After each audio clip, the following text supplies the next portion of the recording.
Boom. All right. So on these rigs, you have your little sync button right here. So that'd be ooh, that'd be the ooh sound. This would be like the ah, and this is E. E kind of looks weird, especially when you stretch it out that far. I would only go like this far with it. E. E. Yeah. So it's gonna basically once your scene is all keyed up, it's gonna be flying around right there. I believe on the, if you click this gear up here and then go to your channel blocks, I think you can get more. You can get more face controls in here. So we have, let's see, mouth control viz. Let's see what this looks like. Boom. Ah, yeah. So if you want to get some, if this slider isn't enough for you, you can always go into these and pull them individually. See, like that. So we can get some really, really close shapes then. Let's see what else, what other controls they have in there.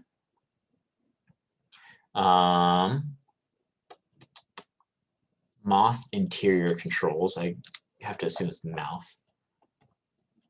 Interior controls. What is this? Oh, this is for the teeth. You have to do like any sort of teeth correction, like in terms of like up and down, like how close that teeth, like if like from a certain camera angle, like something doesn't read. Like for instance, I had a scene where the camera was like coming down on them like this, and they needed to sneer. And the director gave me the same note like 5 times in a row where the teeth weren't visible enough. Eventually I had to go in and like really crank on both of these to like get both of those to read properly, you know. That's just for feature reference. But all right, so let's go over the audio that I'm going to use. So I believe I saved that into my videos folder because I'm a fool. Also, my videos folder takes 8 years to open because of all the tutorials that I've filmed over the past years, I guess now. Damn.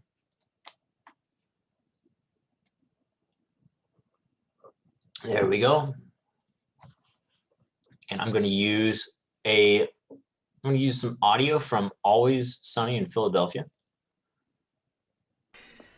Let me tell you something. I haven't even begun to peak. And when I do peak, you'll know. Let me tell you something. I haven't even begun to peak. And when I do peak, you'll know. So there you go. Like that's what, it's 6 seconds. The golden god. Yes. Always Sunny is amazing for like audio because there's just so much like absurd stuff. And also just so much voice performance in there. I love it. Another resource to find audio from, which is known by many animators, is this one's not as crazy as Always Sunny. It's more palatable. Is the 11-second club. So I just linked that in the chat. And I'm linking it in Discord as well. Let's do this more free resources. Boom. There. And the 11-second club is basically a cool little monthly competition, I think it is. A monthly competition. Yeah. So let me put my jacket back on. It's getting all cold. It's getting all cold, guys.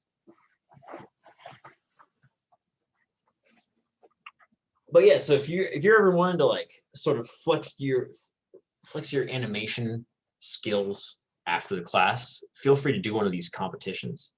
And basically, a bunch of people make. Everyone gets one sound file, the same sound file, and I think it's 11 seconds every time. And then they have to make a scene kind of focused around that. So let's play this. You have no idea how hard it is to find good maple furniture.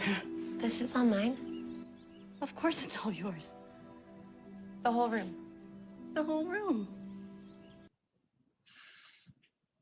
And there you go, yeah. So this person's insane because they did it in 2D. I feel like that just is asking for pain. Let's look at some other ones of this.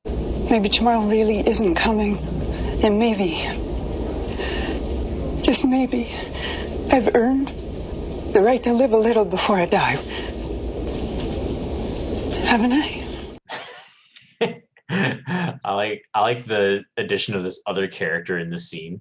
Maybe tomorrow really isn't coming. Like weirded out by And them. maybe, just maybe, I've earned the right to live a little before I die.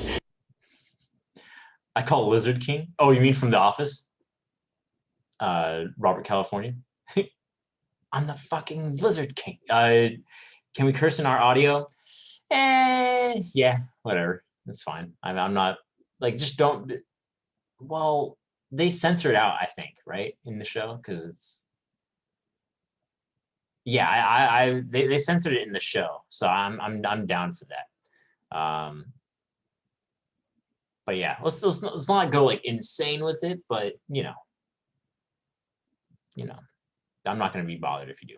I would only say be like, if you're going to use it for a portfolio piece, like make sure it's palatable to like Disney people, because they might be like, oh heavens, they dropped the F-bomb. Like, so yeah, that's the only thing that, like, I don't personally care for the class, but yeah, just think about like where you're applying to, and if they're kind of more vanilla or not. But yeah, so you can go to the archives on 11 Second Club. You can see like all the winners. Like this is really inspiring, because like you can see like pretty much top level animation, done over 1 month. And a lot of it's in 3D. That doesn't matter. I don't believe you. Dinosaurs never existed. And even if they did, I don't transform into one. I can show you the body.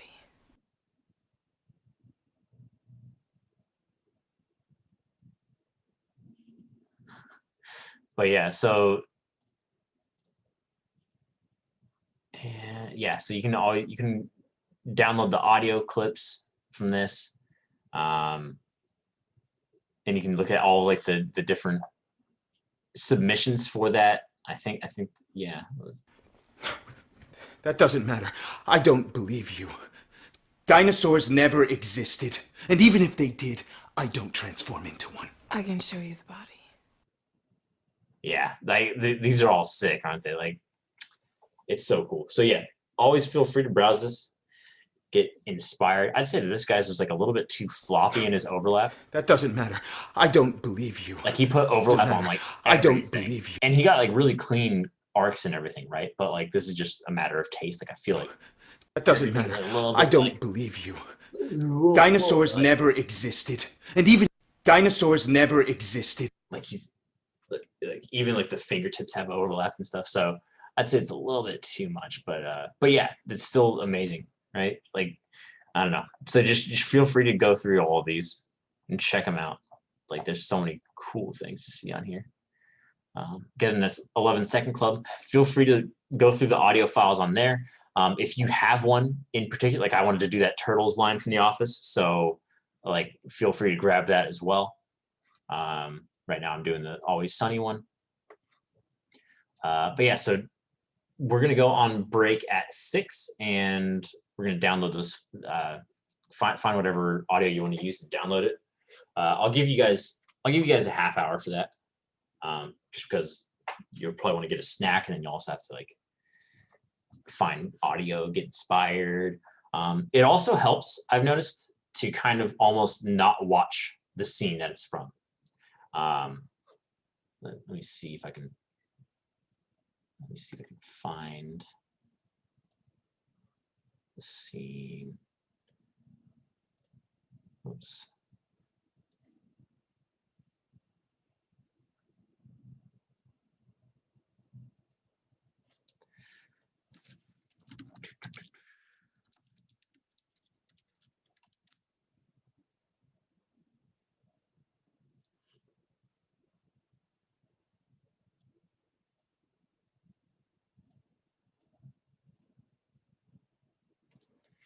All right, so sorry, I was just pulling up some video. So my audio is this scene in which someone says that Dennis has peaked as a human. And his response is... Let me tell you something. I haven't even begun to peak. And when I do peak, you'll know. Because I'm... So that So he goes I'm on. gonna peek so hard that everybody in Philadelphia is gonna feel it. So I would have originally wanted to do that whole clip, right? But we only have 2 weeks for this, right? So I shortened it in half. It's only 6 seconds, or 7 or 6 seconds. But also by watching this scene, look at how like Dennis has a very imposing sort of presence here, right? Very creepy. Let me tell you something. But like, look at his body. I haven't even begun to peek. And when I do peek, you'll know. It's very subtle in terms of animation. I would say avoid being subtle. So if you watch this clip and you're like, oh man, he's like doing like a little bit of like a shoulder swivel. I want to get something. It's like don't just directly steal from this. I want you guys to sort of act out the scene yourself, film yourself for reference, and sort of get going there. I'll show you guys my reference so you know I'm not just lying about me filming stuff. Let me tell you something. I haven't even begun to peek. And when I do peek, you'll know. So I'm using my hands, right? I'm using more of my body. I'm using like more of my body language to communicate that scene, right? Let me tell you something. I haven't even begun to peek. And when I do peek, you'll know. But the problem is, like with my references, I would say I could have benefited from like a lower camera angle. You'll see a lot of me is cut out of the scene. So make sure you're getting all that in there, because if you're not, then you're missing a lot. But I'll just be working with this from the class. That's TikTok levels of professionalism. Yeah, we're essentially just becoming TikTok posters in here. So that. But I mean, honestly though, they exaggerate everything. Like they'd be great for animation purposes. But yeah, I 100% want to see you guys acting these scenes out though. Like you guys need to be doing that, because it's the best way to improve, is to kind of get this reference in there and sort of do it yourself, you know. Because if you're acting out the scene, like this wasn't my first take. This was like, I did this probably like 20 times or something, and you can try different sort of posing, sort of whatever, you know. So yeah, just be sure that you're getting an audio clip in mind, downloading it, and I'd like to see you guys filming it during that break as well. Let's go for like a little bit of a longer break. Let's go from 6 to 6:40 then for the dinner break. So I want you guys to get a clip and yeah, pantomime just like how you saw me doing that to it. It really helps to have it on loop so you can get a real sense of the cadence of how they say it. That way your reference kind of one-to-one matches with it. Also, after the break, feel free to send me your reference, or if you're like really embarrassed or something, you can send it directly to me. But I mean, I'd like you guys to show it to the whole class. That way people kind of like that way we kind of just throw away that self-conscious part of us, because that's going to hold us back for animating and art in general. Like we're not going to be wanting to go for as many crazy sort of acting things, but I understand that you guys don't want to look like freaks in front of each other. But this is how we get better, though. This is how we get better.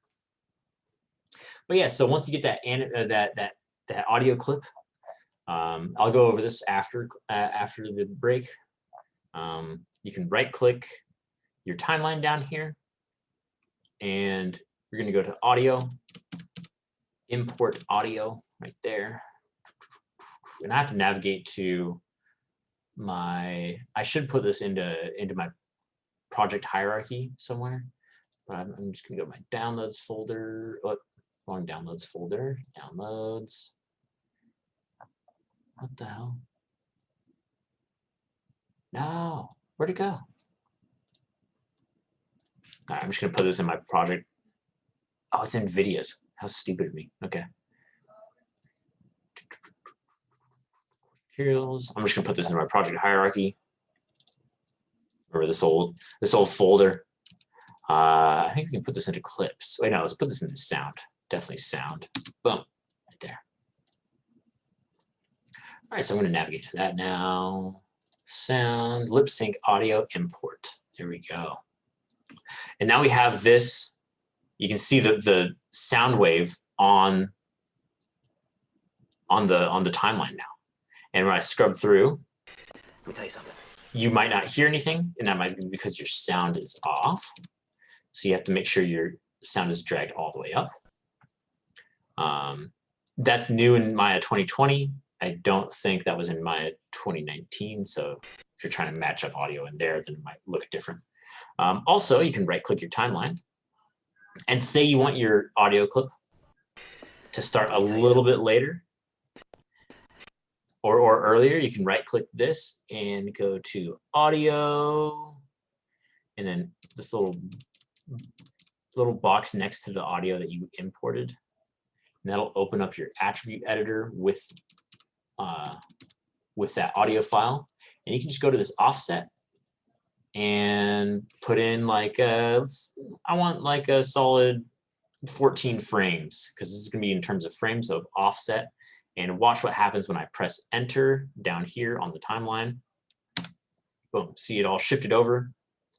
Now I have a little bit of breathing room. Let me tell you something. Before it gets straight into it, you know. All right, and then next step as well.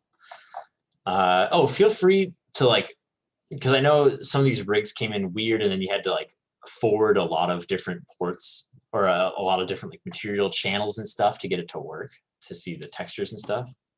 Because when I press 6, nothing pops up. So if you did that for your other file, feel free to open up that file and work from it. You'll just select every control on your character and then just select all the timeline and just delete it. Just delete all that keyed information. And then file save as. Don't save over that with deleted keys. Like absolutely 100% save as. Save as a different copy. In fact, do that before you delete the keys and stuff. That's just to save time on setting up your file.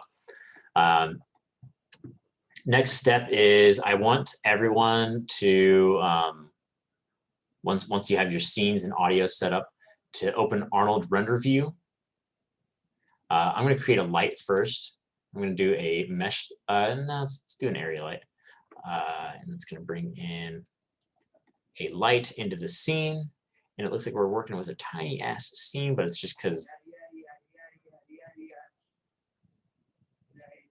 Sorry, there's some interesting audio going on outside of my apartment right now. But yeah, so I want you guys to get used to setting up your scene for rendering, because I like at the end of this, I want you guys to render them out, not for when we turn these in, but for when we're sort of, oh, sorry. So when we're rendering for the very final reel of the class, and I'm just opening Arnold Render View right there, and I'm just dragging in lights and bumping up the intensity there, because this is like a weirdly threatening sort of like dialogue, you know. I haven't even begun to peek. Like, this person is definitely a creep, right? So I would think that like getting that sort of top lighting that sort of marks out all like the brow line and stuff for like when they lean in and stuff, I think that would be pretty great. So that's why I'm saying get your lighting in here. Let's bump this up to 10 exposure. Get your lighting in here and start putting that into a spot that you like, you know.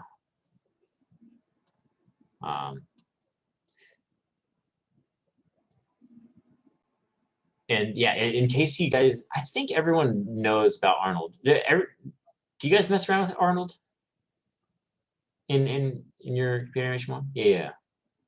I think we're all good pals with Arnold. Yeah, I think everyone did. I think with people that came from my second semester teaching, though, I think they might not know Arnold, because we had to move offline and then start working from there This is the first semester of quarantine time. So I made rendering in Arnold optional, but it will be mandatory for this because we should be presenting stuff very nicely. Also, I would say get a camera into your scene. I'm going to pause this so I don't have to chug all the time. And like I was saying to David, the camera and aim is really nice for this. So if we do that, get one in the scene. All right, I'm going to just delete that. I'm first going to go to Windows, settings and preferences, because this grid is like too small. Everything is coming in like very small. So I'm going to change that setting to meter right there. Boom. And then let's create a camera and aim. And the icons are still small, but let's move this here. I'm going to focus on the character.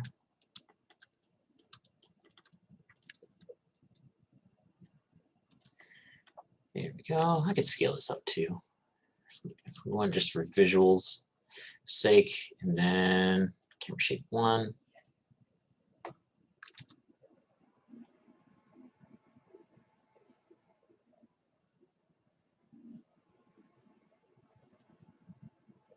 And I want this character kind of talking to someone off screen, you know?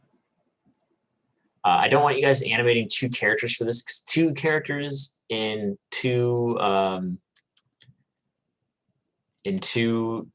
weeks, that's a bit too much. I'm sorry about that.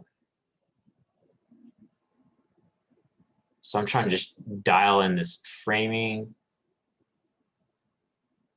to get them on the 3rd. There we go. And let's make sure. I'm going to move them. I'm going to move this camera down a little bit to get them higher in frame. Just a little bit so we can get that whole upper body. If you wanted, you could import another rig for another person in here. I'm just going to do that right now. File, reference. I'm just going to create another reference to Zelda. Why not? So we'll have 2 Zeldas in the scene.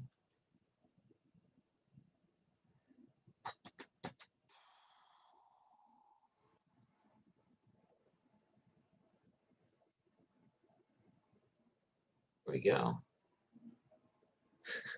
Zelda should get cloned in there.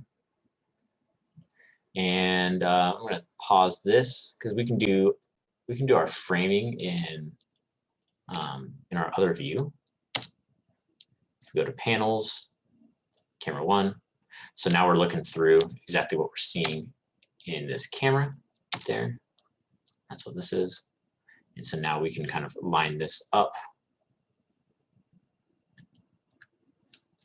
And if we rotate this 180,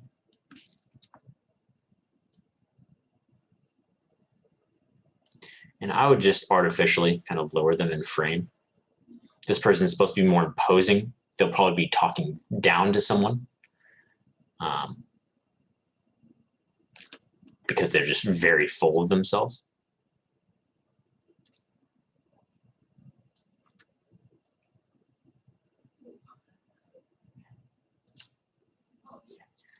But yeah.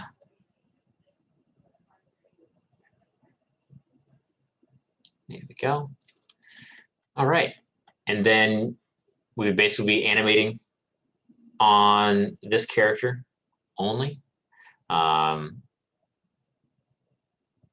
yeah, so then that's when we start the lip sync, you know. Since we're animating for a camera, make sure you think about your camera shot, and your posing is going to all revolve around where that camera is, right? Because something that looks good, like straight on from camera, like it might not look as good if you rotate it, and like the posing will fall flat. But always animate for camera. No one cares what's off camera or anything. Like no one's gonna see it. So yeah, just make sure you're thinking about your end shot at all times.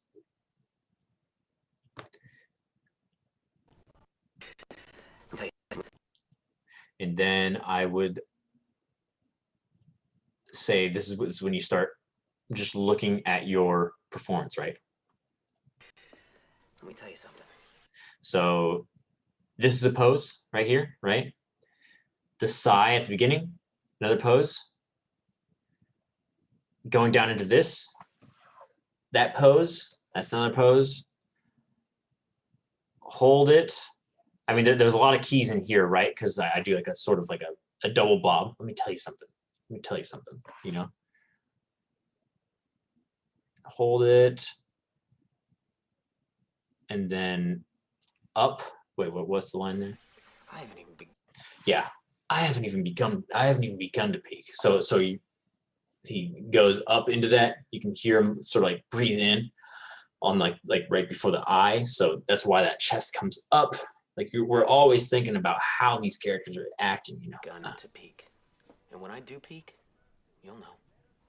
And then yeah, the rest of it, like you're gonna be going through all of these and kind of thinking about where your key poses are, right?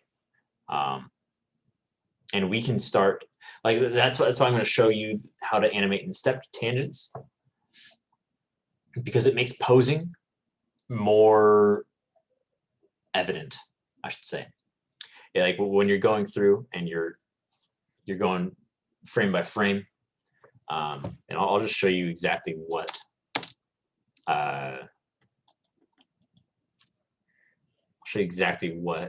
animating in steps tangents is. Let's see if they still have it on here. Yeah. Okay. So if you want to animate in step tangents for this assignment, that's fine. But I find that it kind of offloads the amount of polish whenever I animate in step tangents, and then bring that back into smooth tangents, right? Whenever everything starts flowing into each other. There's so much retiming that needs to happen, and so much it's just a lot more polish, but I think it is worth exploring if you guys are looking to be working as animators, because it does make you focus on different things. Makes you focus on like posing, which I think is the most integral part of animation, right? Because that's where you get your character, that's where you get your performance, that's where Sammy gets that sassy sort of character from, you know. That's the pose, that's what they're communicating. But yeah, so if you want to do step preview stuff, boom, right here, just a quick preview of what that looks like is also, yeah, you're going to be animating in your perspective view instead of your camera. Really, you should be ready to press space and kind of flop between them. That way you can see what your pose looks like in camera.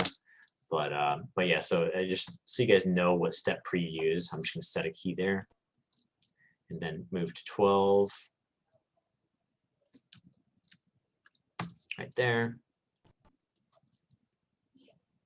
and there. So I just have keys on that hand, but now when I play it back, Let me tell you notice how it's all like, that's not Discord. I mean, that's not Zoom lagging.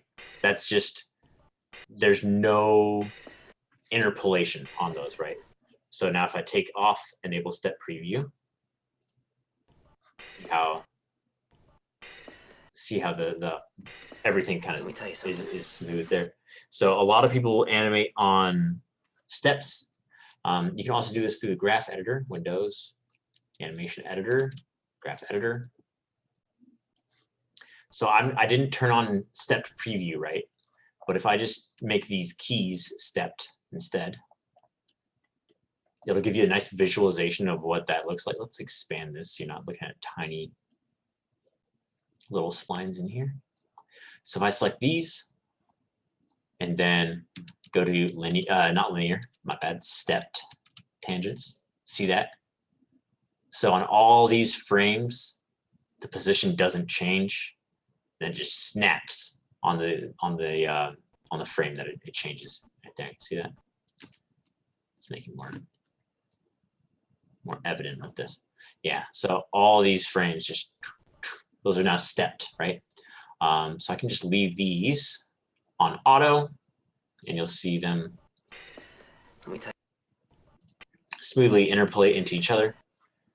But if I right click this and do enable step preview, remember seeing the graph editor, my keys didn't change. But when we play it back, whoops, it's gonna look like they are. Let me tell you something. Yeah. So feel free to work in stepped. I'll probably work in stepped just so you guys can see what it's like. It's honestly not very different though, like because you're basically just gonna offload the part where you're interpolating and kind of fixing that stuff for later. Completely off topic. How do you reference the rig file so that you don't animate on the rig directly? Yeah. So file, and then create reference. And then if something's going weird with the reference, you can always check out your reference editor. Popping that over, you can see that I referenced in Zelda twice in here. And if you unclick that, then I think they'll disappear from the scene. But I'm going to leave them there because I want them there as a frame of reference.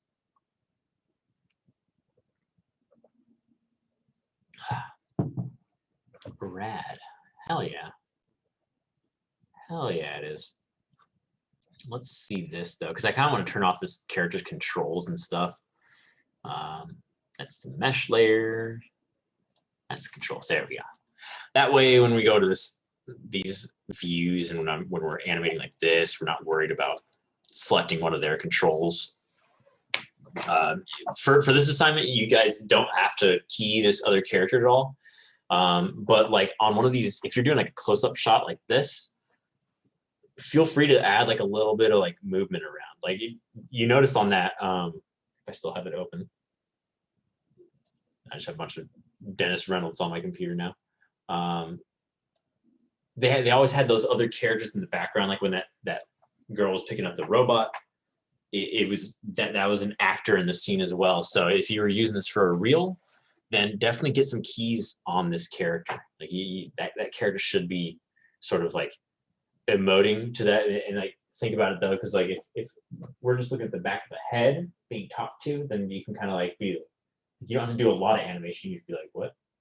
Like, what's wrong with you? Like just get a little bit of stuff in there like that. But yeah. All right. So that's just the little starter, basically. Remember, when we're animating lip syncs, always do the body first.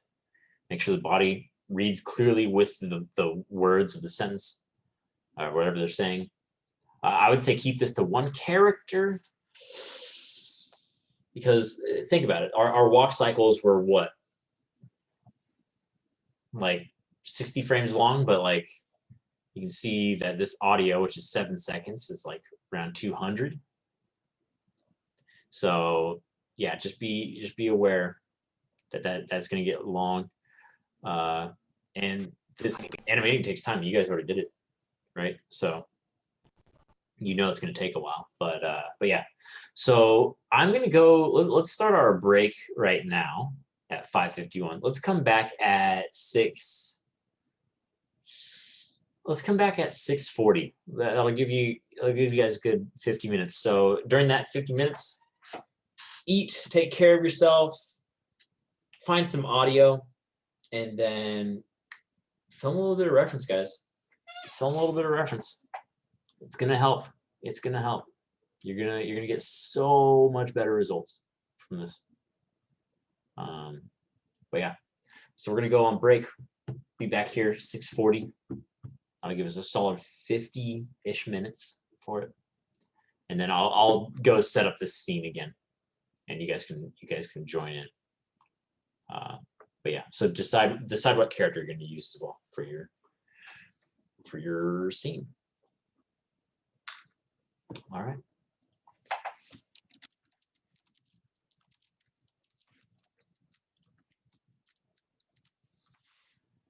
Okay.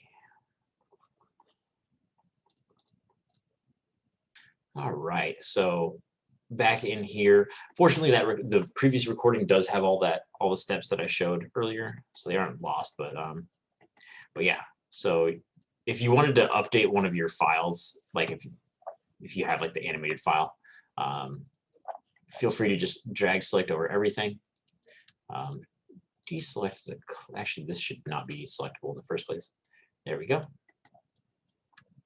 And what you're going to want to do is just shift left click drag across everything on the timeline, right click delete, and go back to this first key, delete everything there. And I always go up to the top right here and just drag over these. But you can also, so I just left click, I just had all my controls selected, and then I go to this top channel and left click drag down to the bottom. That way it selects all of them.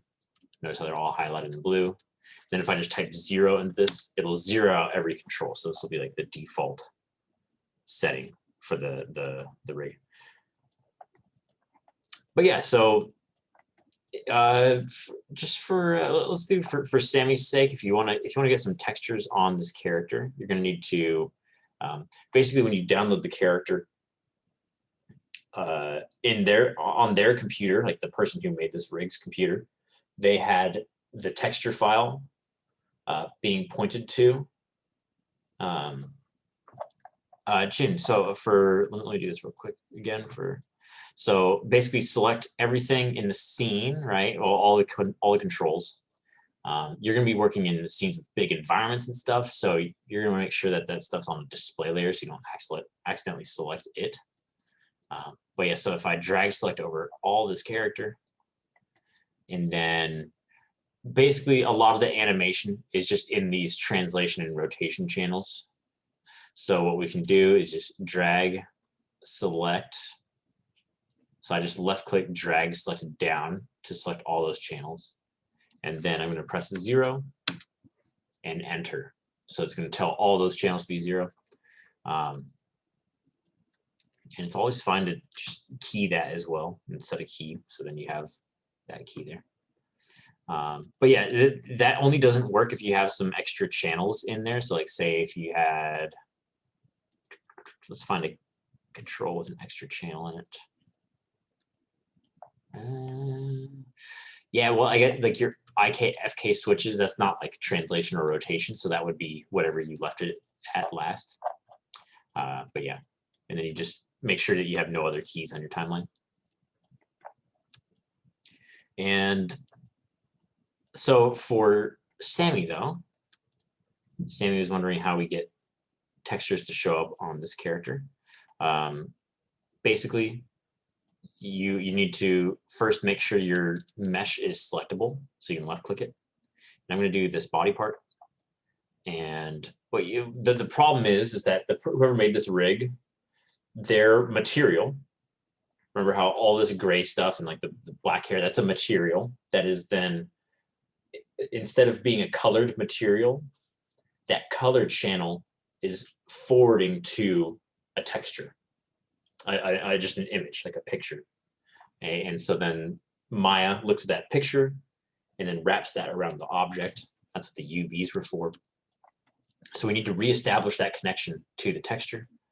So in order to even see that, there's a couple ways. I'll show you the most direct one. So if we hold right click, then go to material attributes, and see it didn't pop open just right there. So if I do material attributes again, this is exactly what we're looking for, the color channel, right?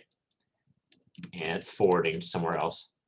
You can also remake these materials. Usually, I like to use an AI standard surface material, but this will work fine. Because AI standard surface is like a more advanced shader, and it's what we should be using. But this will work fine. So if we go to color, and then click this little arrow, because this arrow means that it's forwarding to a file right there. And oh, something. Let's go find this. Okay, yeah. So up here you can see the file that it's looking for, and it's looking for Zelda Dark _diff. So, oh.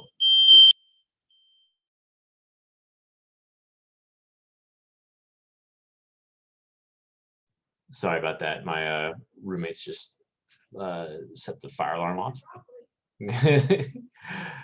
um, there we go. Hopefully that wasn't too loud for y'all. But yeah, so you find where it's looking for that texture, right? And then just go to that folder icon right there, and then you'll navigate to, I think I have this rig in my scenes folder. So we're gonna go to Zelda, textures, looking for Zelda Dark Diff. There we go. So that one's like the shadow version. It's looking like. I'll use this one. See how there's like two. So there must be some sort of swap in here. So let's use this. There we go. Make sure you press 6 on your keyboard to see things with a texture on it. And it looks like it forwarded the rest of the textures as well, except for the eyes, oddly enough, and the hair. So let's look at those. I'm going to go do that same thing again. So I'm going to left click the eyes, go to material attributes, go to that color channel, eyes dark diff. We're going to look for eyes diff. There we go. Oh, there we go. And I'm going to do the same for the hair. Click on the hair, hold right click material attributes, and then hair dark diff. So I'm going to do hair diff. Boom. Oh. Just a little bit of a shading error on that. It's a little bit strange, but yeah, so that's pretty much it for getting the character set up in there. All right, so now we got to have this file ready for, oh, no problem, Sammy, no problem. We got to have this file ready for lip syncing. So first steps first, make sure your audio is in your project folder for sound, right here, lip sync audio, boom, bang. It'll usually show up in your downloads folder, where depending on like how you got the audio. So just copy and paste it out of there.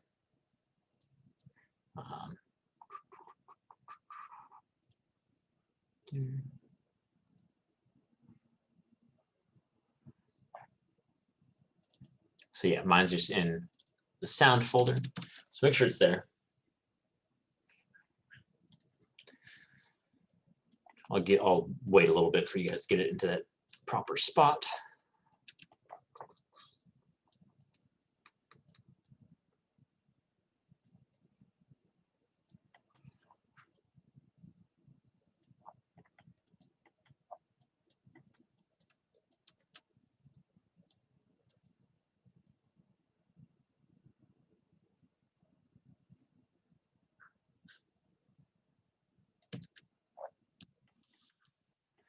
All right, so now that audio's there, what we can do is right-click our timeline, go to Audio, Import Audio, and navigate to that sound folder and select your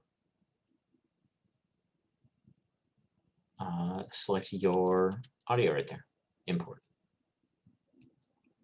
Oh, Diana says the Zelda rig also has a glitch where the hair will go black if you move it around.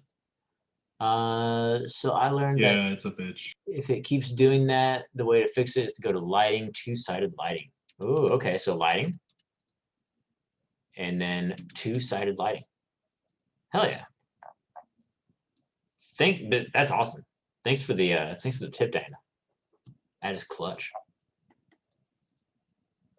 That's awesome. Yeah, because before you guys saw that it was black, and then it would kind of flicker too. That usually means that you're looking at the inside of a polygonal surface. Say I was to create a cube, scale it up, and then if I deleted that out, let's turn it off, two-sided lighting. See how that the inside of the cube is black, but two-sided lighting, boom, you see both sides. So thanks for that tip. That's awesome. That is awesome. So yeah, so now we have that audio imported into the scene. Now right-click your timeline.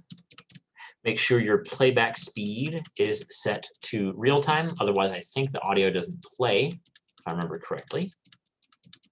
Just make sure that's playback speed is on real time. Remember, that's just right-click, playback speed, real time. Another little thing stopping you from hearing audio in your scene is this little volume icon. Click on it, and it'll bring up a little slider. Make sure that you are at max, then you'll hear your audio exactly how you hear it before. And now when you press play,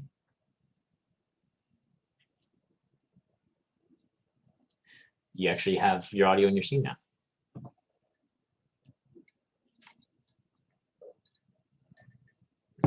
All right. Anyone having issues getting the audio to work? Like, is it behaving strangely, or?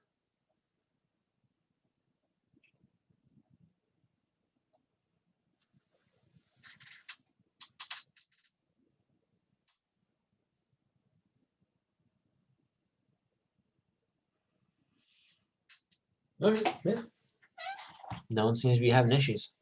Now, one last detail. Say you want it to, my audio isn't appearing in the sound folder. I also restarted Maya already. Are you sure that it's in that same sound folder? Like, do you have another project on your computer somewhere where it might be saving to?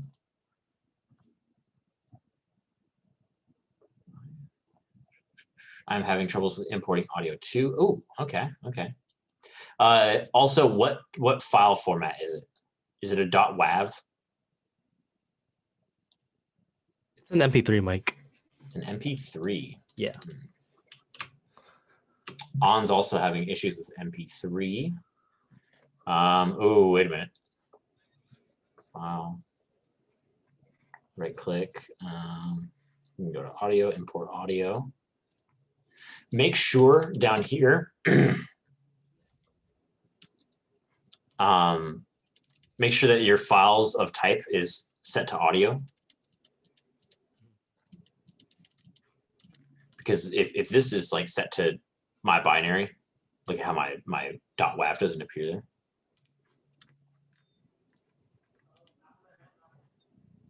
So make sure that this, where is it? Oh no, lost it. Oh, there it is, yeah. Make sure that's set to audio. Did that work for you, David?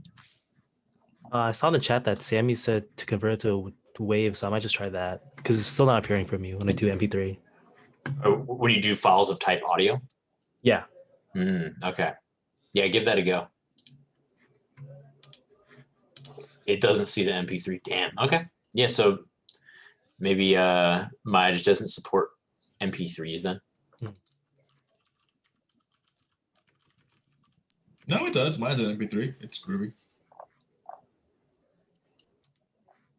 That's so weird. Sammy, did you have the problem where it wasn't showing up as an MP3? Yeah, I noticed that yours was WAV, so I just like popped it into that and it worked. Damn. My MP3 wasn't showing up. There you go. That's resourceful. I like it. But then Benny, yours is an MP3 and it's working. Yes, sir. It's working fine. Oh, question for Sammy, On, and David. Are you all using a PC or a Mac? Yeah, PC. Ah, okay.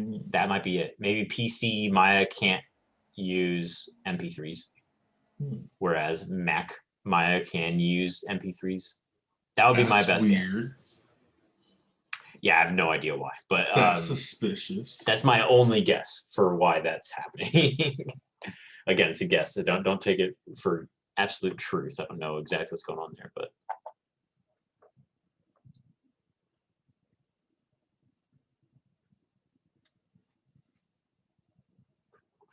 Oh, how did you convert it to a WAV, Sammy?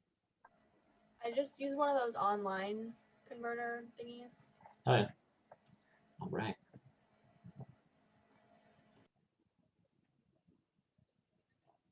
Audacity is free. Audacity is free and amazing. It's so cool. It's just like a small audio editing tool, and you can do a bunch of stuff with it. Like you can even record like your own stuff on like a phone or something, and then do like a noise reducer, like filter out noise in the background and stuff. But yeah, it's really cool. It's really dope. All right.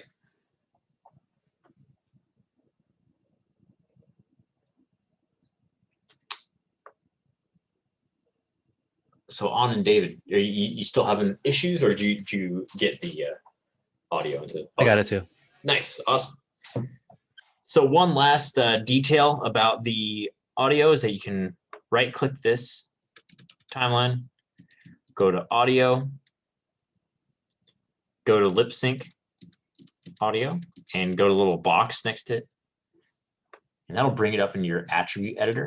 And so if you need to give yourself a little bit of breathing room at the start, say I want like 10 frames before the audio plays, boom, I can just put that into the offset, and it'll move that little waveform over. You see that? See how now there's 10 frames of space. So yeah, make sure you do that.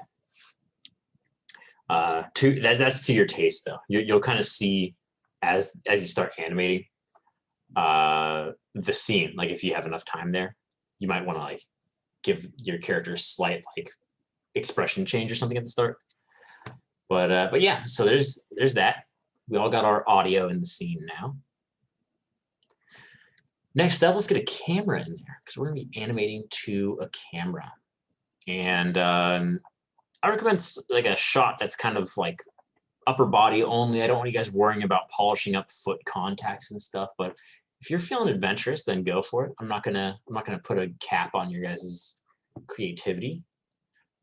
And let's go up to the create menu. We're going to go to create a camera, and I recommend camera and aim. It's pretty intuitive and nice. Like as soon as you pop it in there, you'll be like, oh yeah, this makes sense. Because regular camera, you can get Dutch angles really easily. Remember, Dutch is like it's when you like rotate the camera on Z axis basically. So it's really easy to do with a regular camera. So with camera aim and we have a nice intuitive way of doing that. I'm just going to scale it up immediately just so I can see it easier. And let's move this over. And you'll see that the aim is like this little tiny guy right in there. Kind of hard to see. But let's get this situated now. So in order to kind of get the framing of the shot, because I want you guys to be composing scenes, you got to get some nice composition in there. So open up your 4-camera screen by pressing space, and you can see all the cameras you have in your scene. These are all orthographic. We're just going to hijack one of those orthographic orthographic cameras with our panels, and then perspective, camera 1, boom. So now we can drag our camera to be in a nice spot for this. And notice how it's always focusing on that little dot, right? So wherever that dot is, that's where it kind of focuses.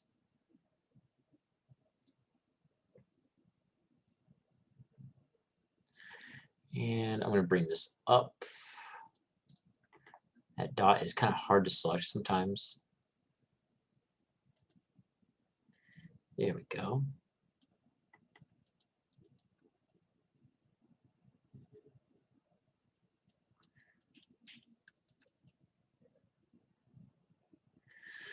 And one last little detail about kind of framing this shot is that you have to keep in you have to keep in mind your rendering size. So go up to this little button called resolution gate. And it's going to basically overlay a little thing, a little square that shows us exactly what's going to render. See that? Remember, that's resolution gate or gate mask, or resolution gate right here, and that turns on gate mask as well. You can leave it off, but I kind of like keeping it on to kind of, it really helps with the framing, you know? It's like in those art classes when you're like, you have that viewfinder and you're like, what am I gonna look at here for this assignment? All right.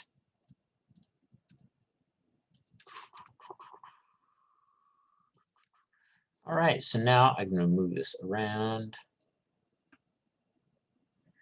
so to get the scene into a place.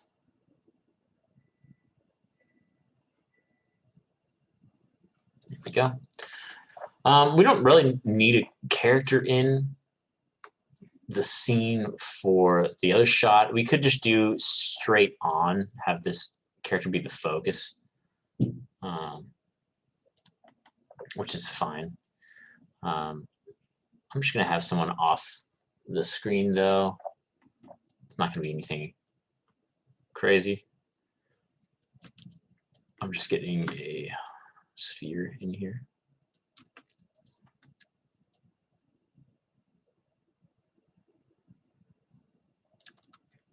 I'm going to lower them in the shot. All right.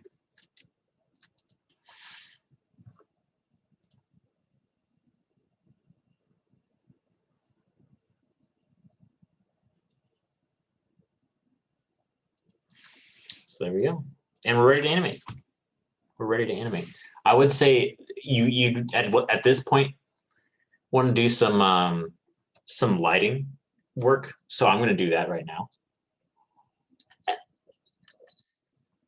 Because we're going to eventually render these out in Arnold. And David was unfortunately in my class when quarantine hit, so I didn't make it mandatory to render their final assignments with Arnold. But we get to now, so it's going to be sweet.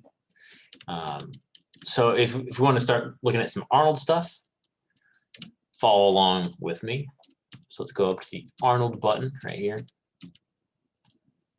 And we're going to go to Open Arnold Render View. Boom.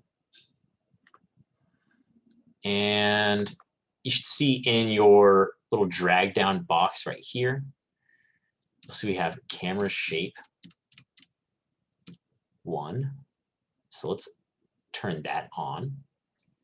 So it's going to be using camera shape 1.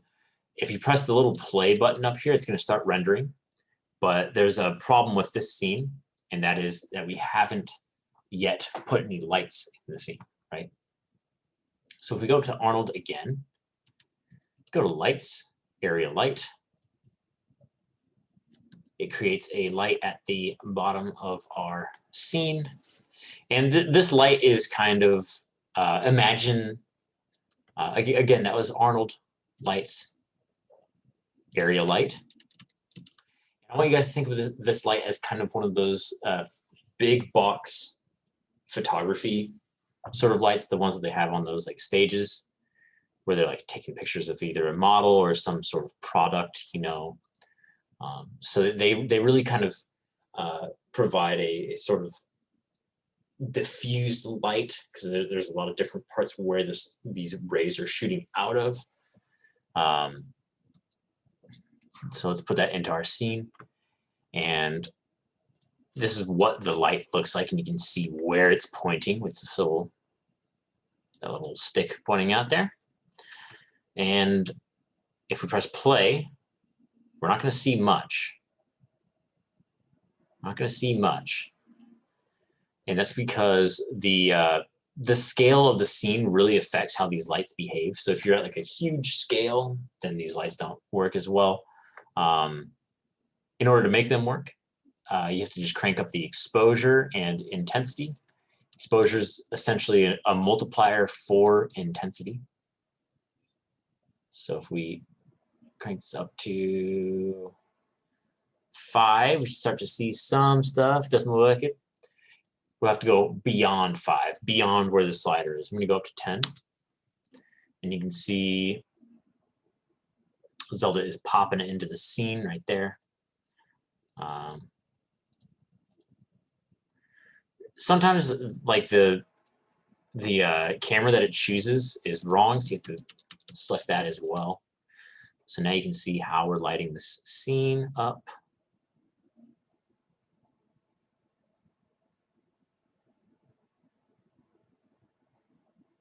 And I kind of want to get the mood for my scene is probably like just because it's like a creepy person, right? The person that's saying this line. So I want to get that like creepy lighting. It's like from the top. Wonder if I can impersonate it. Wow. Well, this is creepy lighting too. My God. Let's see. So I want like a light that's like, see how it's like outlining my eyes and stuff. I want to get some sort of effect like that. And I think an above angle will be pretty good at that. There we go. Hey Mike, what if you bump up your intensity and exposure but still see a black screen essentially? Is your light pointing the right direction? The stick shows you the direction it's supposed to be illuminating, correct? Mm-hmm. Yeah, it is. It is. Yeah, it's right on him. And you clicked like the play button here, so it's actually starting the render. Mm-hmm. Try closing the Arnold Render view and opening it up again, and then pressing the play button again. Because sometimes that doesn't refresh all the time. No. Still no? Still a void. Mm-hmm. Is it just me or is it anybody else? On's having the same problems. Let me go to my render settings, just make sure these are lining up with yours.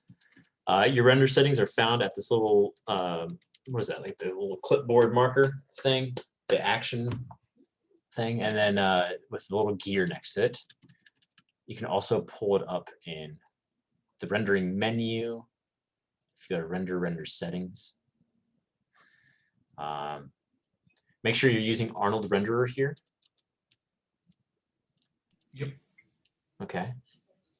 And renderable camera, let's just change that to camera 1, just to make sure. Okay. Or whatever camera you're going to be looking through, you know, for the final render. Right.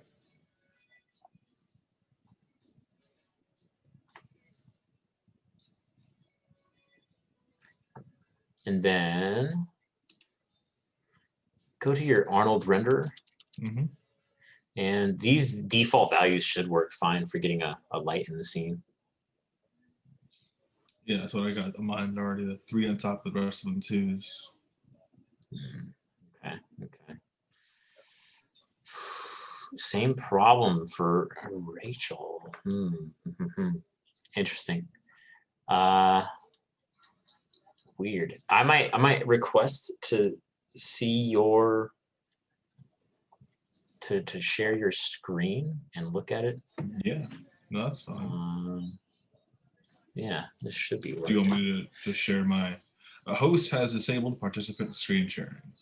No, sorry, one second. It just does that by default. Gotcha. Stop share. Multiple participants can share simultaneously. Chin says maybe crank up the light intensity to 1,000. Yeah. So if it's still nothing for on. Oh wow. Okay.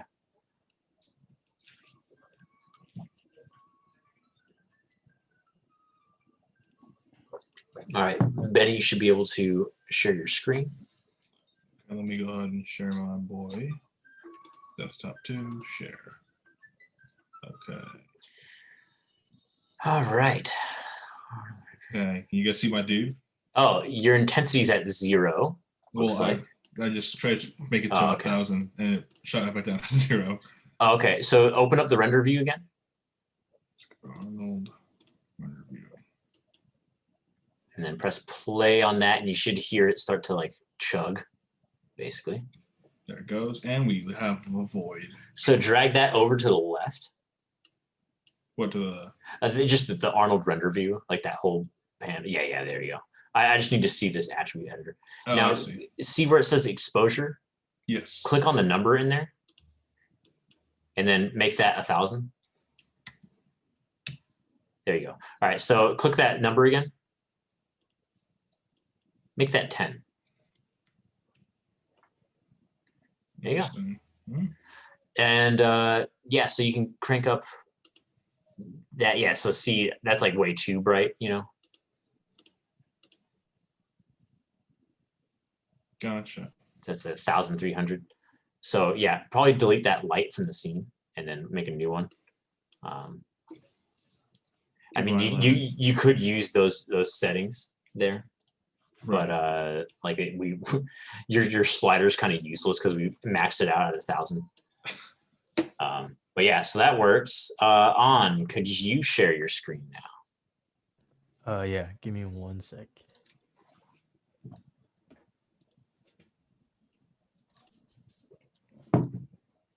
All right. Yeah. Let's see. Okay. So pop open the Arnold render view. Yeah. And then press play on that little render right there.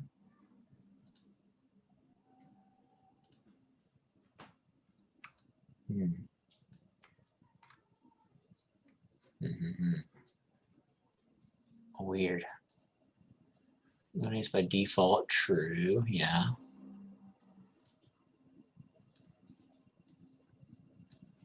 That is so weird. Could you do me a favor and close that window?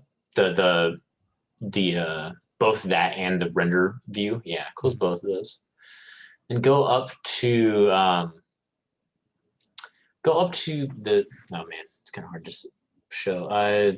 You see like the button where you brought up the render settings? Yeah. Yeah, go to the left one, two. Render the current frame, Arnold Render. Click that button. This one? Yeah. Okay. This should pop up a sort of view where it starts to render the scene.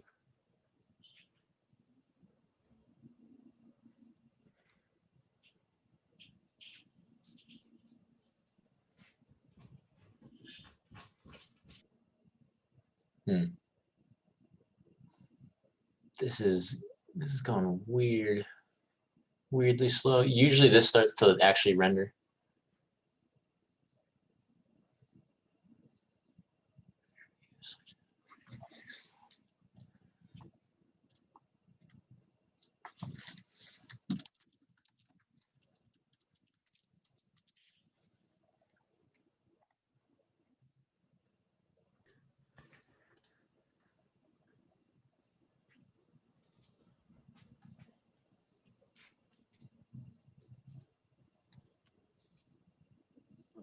I don't think it's doing anything anymore. Yeah. Could you close that or press escape, I guess? Just to make sure. There you go. Okay, so open Arnold render view. And then click that light that's in the scene. This one? Yeah, and then make the exposure 10 because 1,000 shouldn't need 1,000. Maybe it somehow got. Let's see.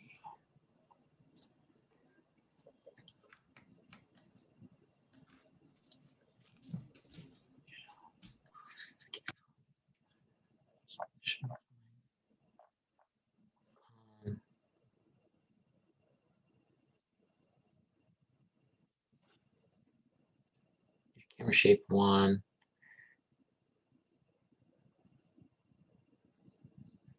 One second. shouldn't take 1 second. Let's see if like a ripped computer. 1 second. Let me do some fishing around. Okay.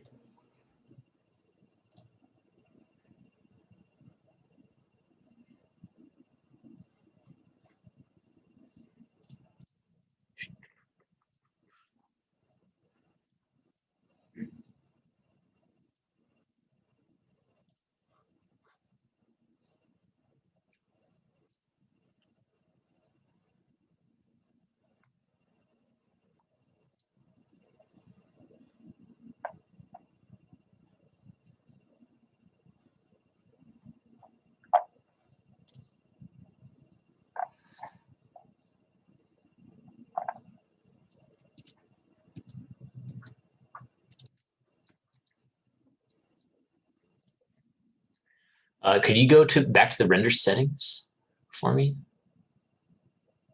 Yeah. That's fine.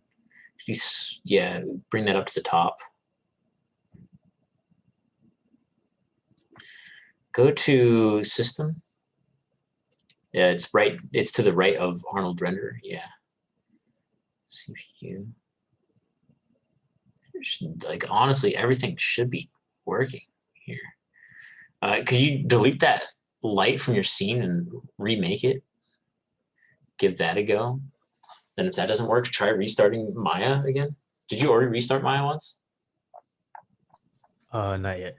Okay.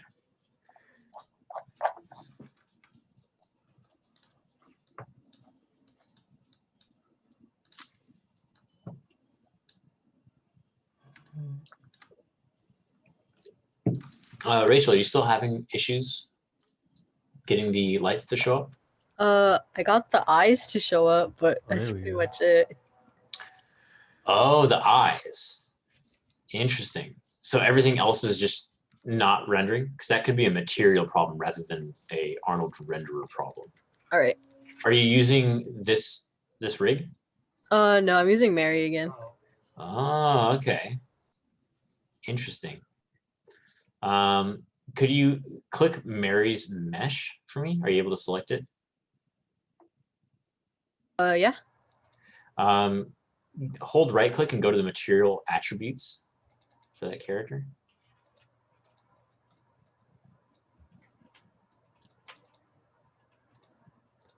And what does that look like for you? Oh, hey, On got the light to work. Nice. Wait, was On what fixed it in the end? I think I was just making another light. So I don't know why. That light was just busted. Okay, cool. Cool, Maya. Well, hell yeah, there you go. So Thank you. no problem. Rachel, could you share your screen? No problemo.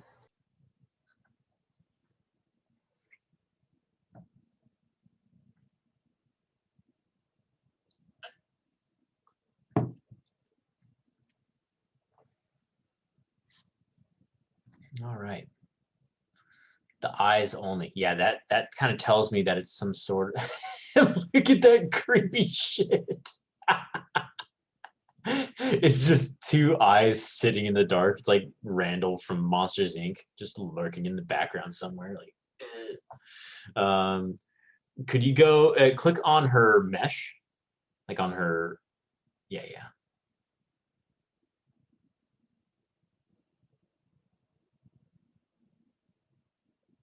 Oh, it's not selectable. That is probably on a display layer.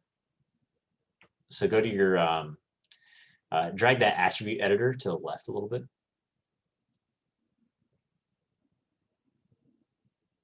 There you go. Yeah. And then, oh, it's not a display layer. Weird. Let me open up the Mary rig, see how we can access that.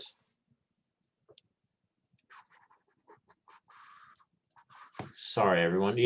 Y'all can just experiment around with lighting.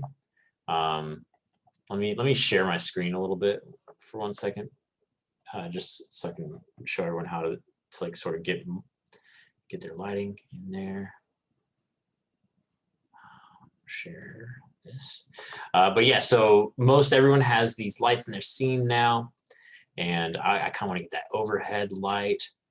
You can also change the color of these lights right here in the right side. If you click on it and go to your attribute editor, you can see all these different channels, the light. If I click on this, if I make it like yellow, I can get one of those like sort of that like dingy bar lighting, kind of like what we're looking for. You can also either go in and create another Arnold light, like another area light or something, or you can just duplicate an existing light, and you can drag that around your scene. Like because I kind of want to like backlight this character a little bit, and give that little bit of rim lighting. So if I duplicate that light, move it over, and then do this. Let's change the tone of it. Let's get a little bit of blue in there. So now we have this blue light kind of coming in. I can crank up the exposure to enhance that. See, now we have that sort of rim light on the back of the character, and then this key light on the front. So yeah, feel free to just duplicate your lights. You can also light them up with a sky dome light, which basically is going to ask for, when you click on it, it's going to ask for a HDRI sky, and you can always bring in an HDRI sky or HDRI environment. Looks like this website has a lot.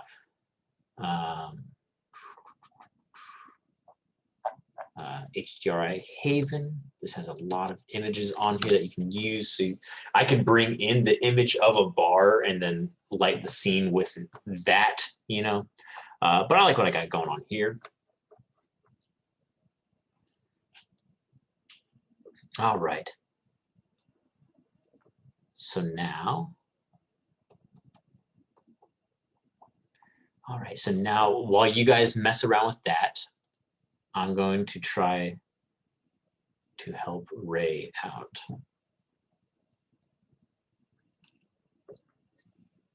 So Ray, back to your stuff. What's going on? Do you mind sharing that screen? Sure. Again? Yeah. I used the Skydome light and I see her like in space, so I don't know if that works. Kind of weird though. Definitely weird. I think it's more of a character problem with that particular rig. All right. Well, let's see. But yeah. So could you share your screen over here?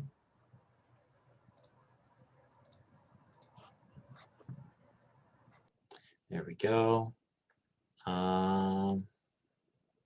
Yeah, it's definitely. Huh. Let me click around a little bit on my end. Let me open up another scene. Same scene as lip sync. Go.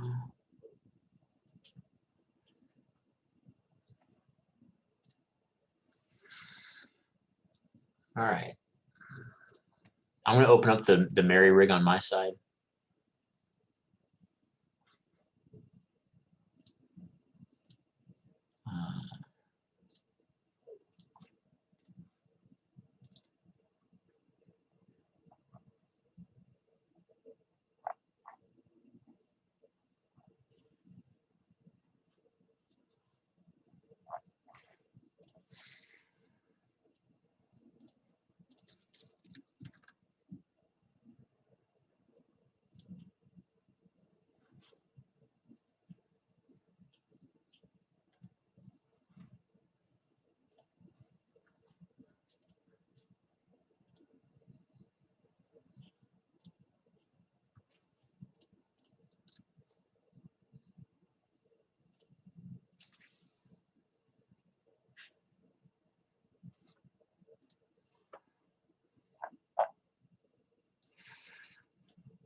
Sorry, I had to like unzip the rig and stuff, get it back into the scene.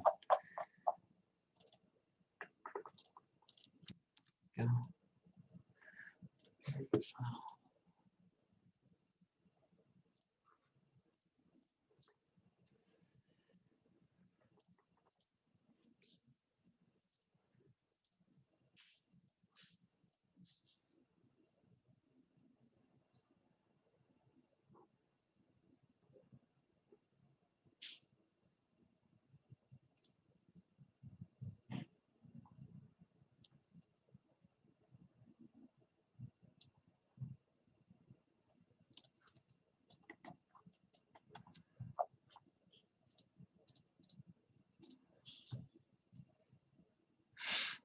All right, so I'm basically doing these same exact steps. I have Mary in like a default scene.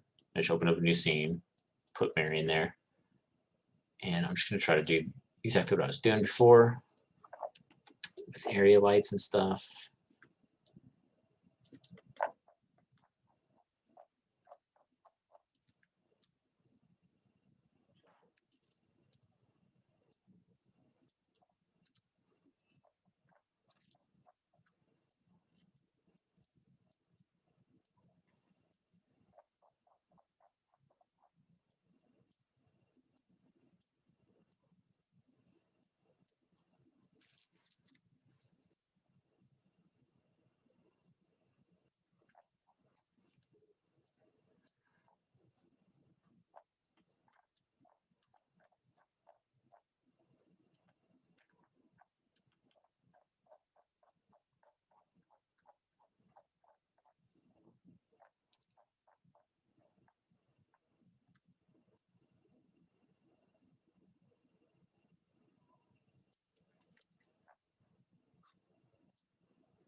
That's so weird. I have it working on my end, seemingly.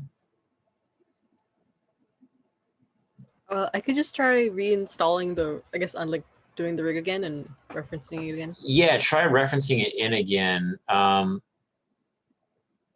also noticed that, man, that's super weird. I noticed that the default scene that it comes with disables. Wait, so are you still sharing? Let's go. Yeah, I mean, yours is visible. That's weird. Yeah, okay. Yeah, try just, yeah, re-importing that to a scene or re-referencing that into a blank scene. Yeah, sorry about that. I wish it was more. No problem. More friendly.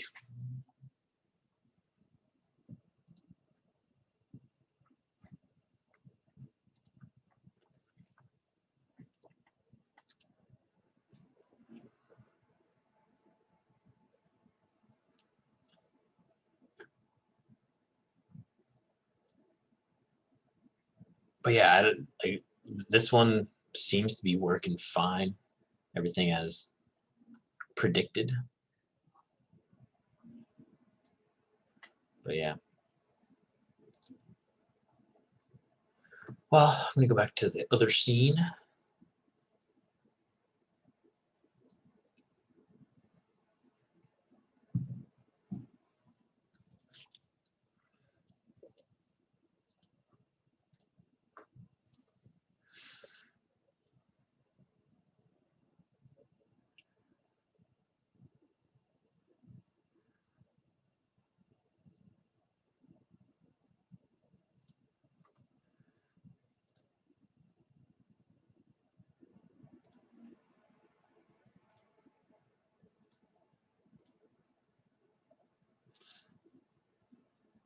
All right.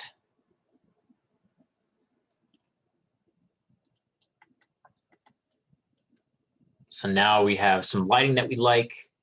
If we go in and add a background, like if we add some objects in there, then we can really sell this scene, that's just a matter of just going online to Turbo Squid or something, and then just importing them into your scene. Pretty easy stuff. You guys have all done it before for Computer Animation 1. But yeah, so just get whatever you need in there. Because you might be interacting with the environment depending on your acting choices. But the rest is just straight up going in and keying the body first. And yeah, just checking your animation in your viewport. At this point, you don't need the renderer. That's just to kind of like set up a lighting scenario that you like. So if I go back to this, if I just close that render view down, we don't need it anymore, so we can get at a nice running speed for our scene. And then you just watch your reference a lot. I'm going to open this. I usually open these with a different software. So if I go to videos, Dennis Lip Sync Ref. So if I right click that, this is a program that I downloaded called Keyframe MP. And I really like it because you get a timeline on the bottom, right, of your frames. So you can see exactly how many frames something takes. Unfortunately, this is in 30 FPS. Let's see, can we change that somehow in this? Because that works for video games, because that's what I animate in. However, we're doing 24 FPS. Doesn't look like it. Either way, it's still a good. It's just any program that you can scrub frame by frame, kind of see what's going on.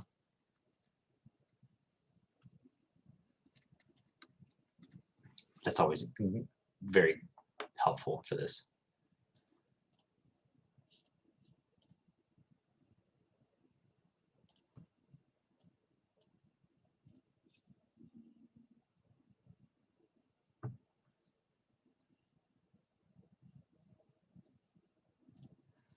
But yeah, so our next step is just setting keys for the body. It's like most of these audio files won't need a lot of like crazy movements. They might if the audio is insane, which I'm always down to get a little bit insane. What's the name of that player again? Keyframe MP. I don't know if it's even available anymore. Keyframe MP. I think VLC would work too pretty well. VLC media player. Let's see. Yeah.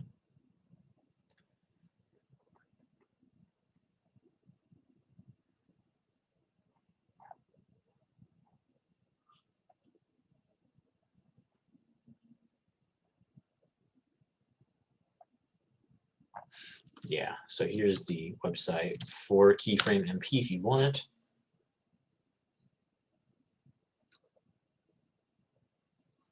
It has a demo version and then a pro version. I've never used the pro version though. It seems pretty unnecessary. VLC should work just fine though as well. VLC media player. But yeah. But just anything that we can scrub frame by frame.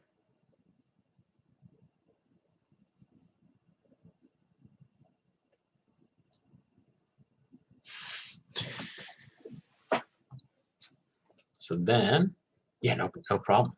No problem. So then we just start getting key poses in, right, guys?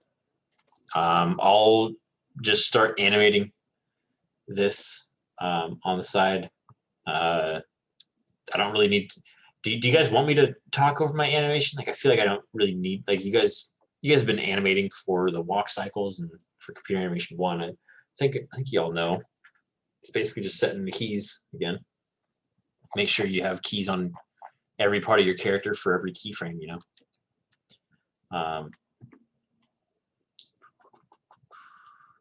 Is anyone having issues getting the scene set up to this point before you start animating?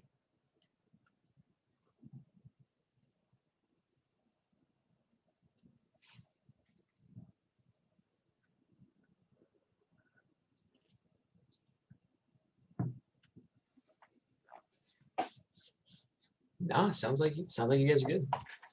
Sounds like you guys are good to go. Let me know if you need help.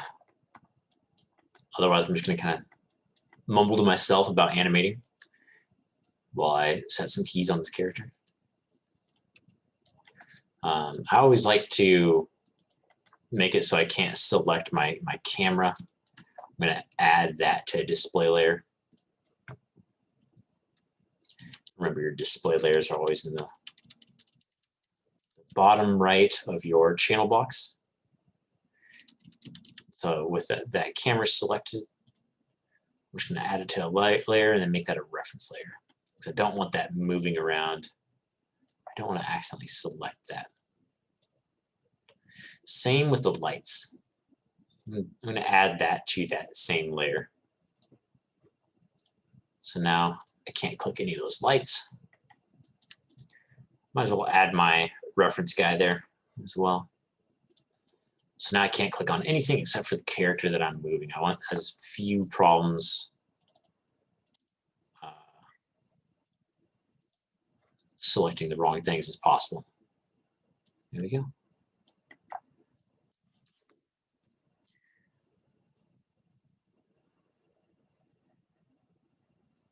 And I hope you like your audio files because you will be listening to them a ridiculous amount. The joys of editing. Oh yeah. I can still definitely quote scenes that I worked on from years ago, just by virtue of having listened to them so long.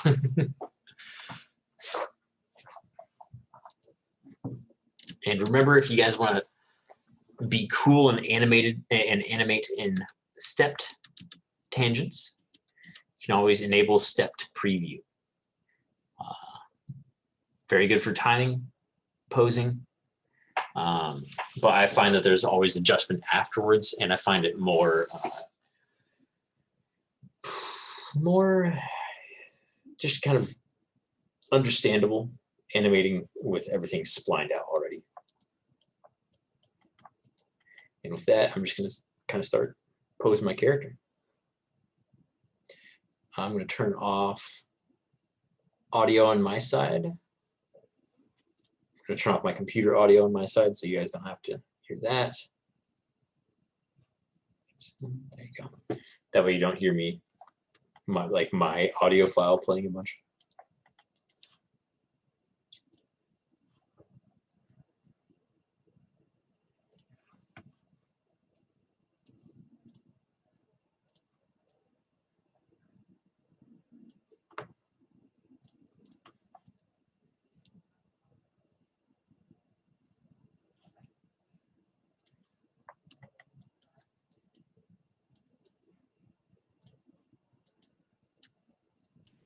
Quick question, Mike. I just thought of it right now. I'm not sure if it will work.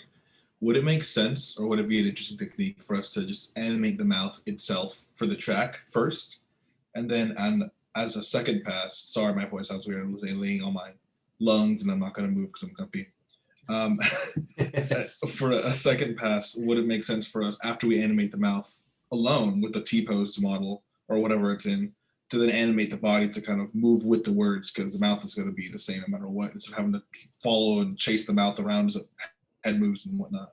I don't recommend it, simply because mouth shapes and where like if you're moving your character's head and body around, that mouth shape can change based on like where that character's face is pointing, you know.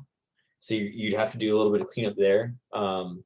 But I mean, it could work to get a good base in. But I'm the reason I tell you guys to animate the body first, and then the mouth is simply because I want you guys to think that I want you guys to think about how a character performance is so much more than just the words that they're saying and their lips matching those words. You know.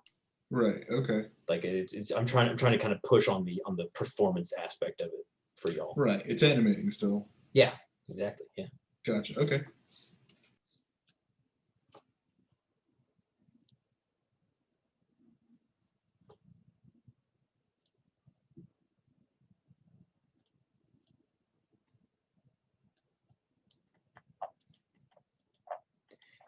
And also, guys, be careful once you get once you get that camera into position, that you don't move the camera.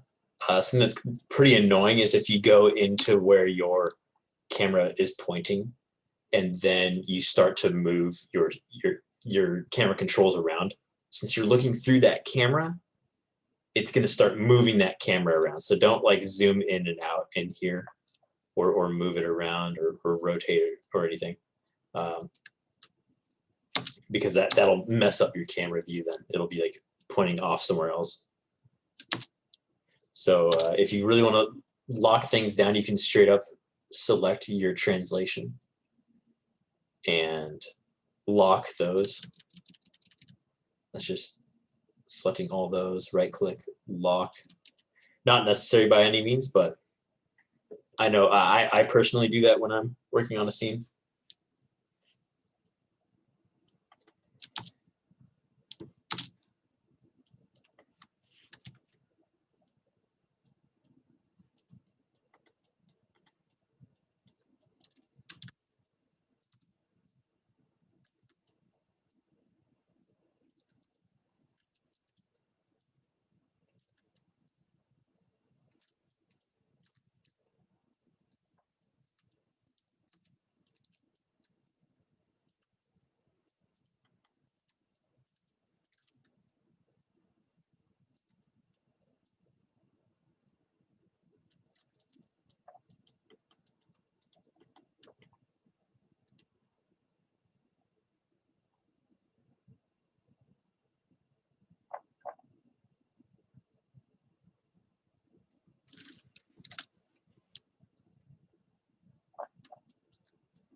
Unrelated question, but in terms of 3D pipeline for God of War, were the concept artists also the ones doing the modeling, or were they completely separate departments? Separate departments for those ones. Separate departments.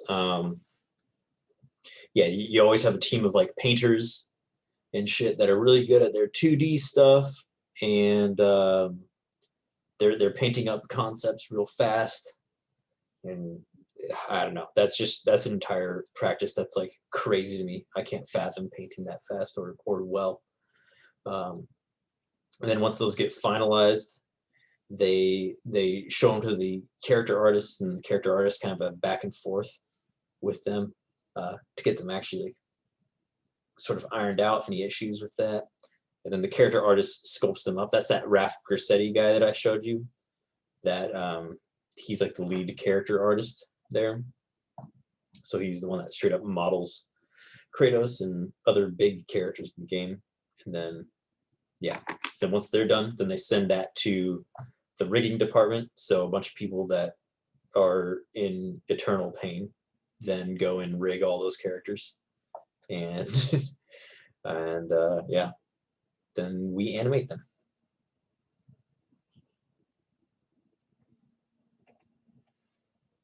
Yeah.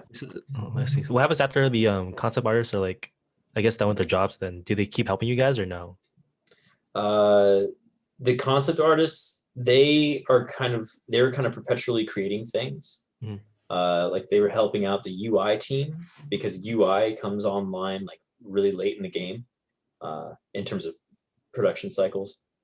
They also helped. They got shifted over to like promotional materials, so they had to have to do the paintings for like the box cover art and stuff, and any other promotional stuff like posters and stuff, like all that they got put onto that.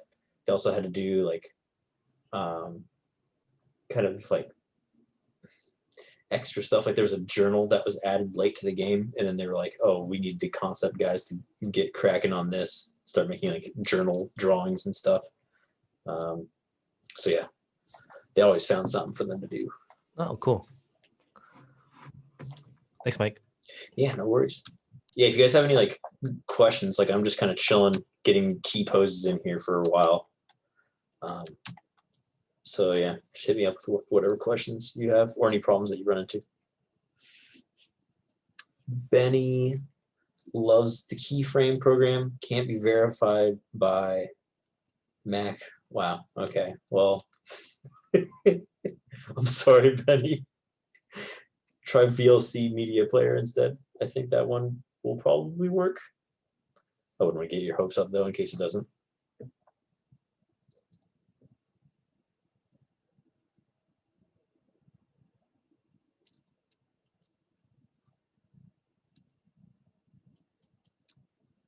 I'll just suffer. That's the spirit. Just suffering. Like a real animator. True. Very true.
Very quick here, Mike. I'm just trying to continue setting up my thing before I save it as and make a new document to animate.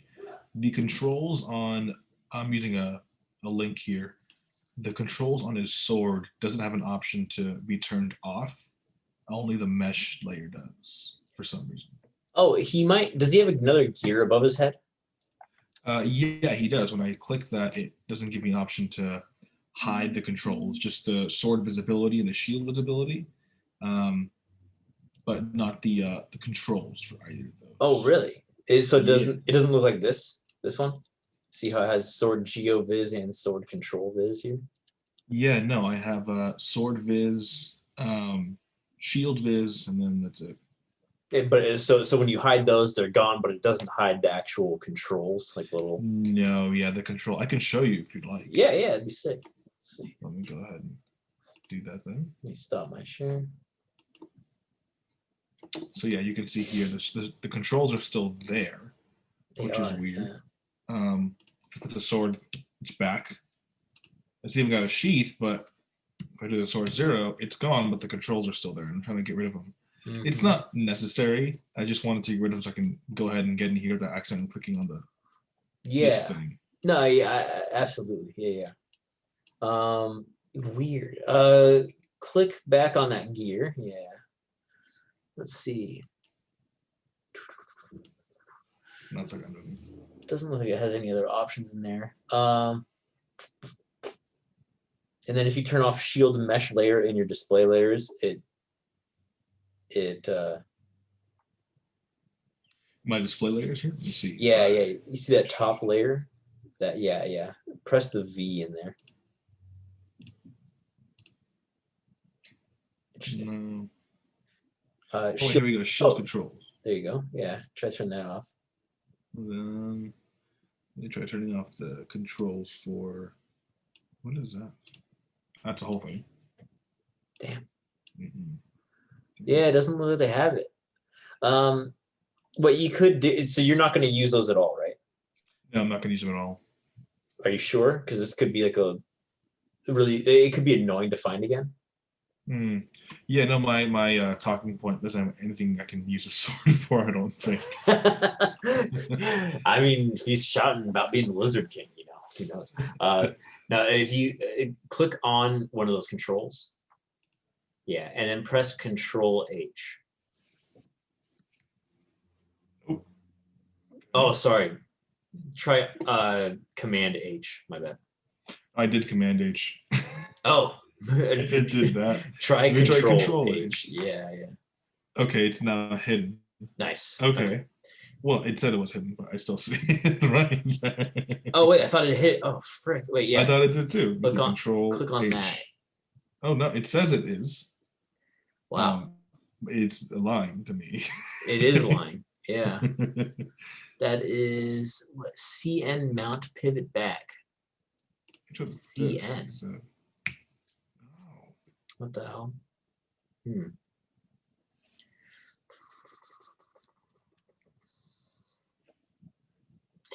Click on that shape again. Yeah, the one that you want to hide, and go to the attribute editor.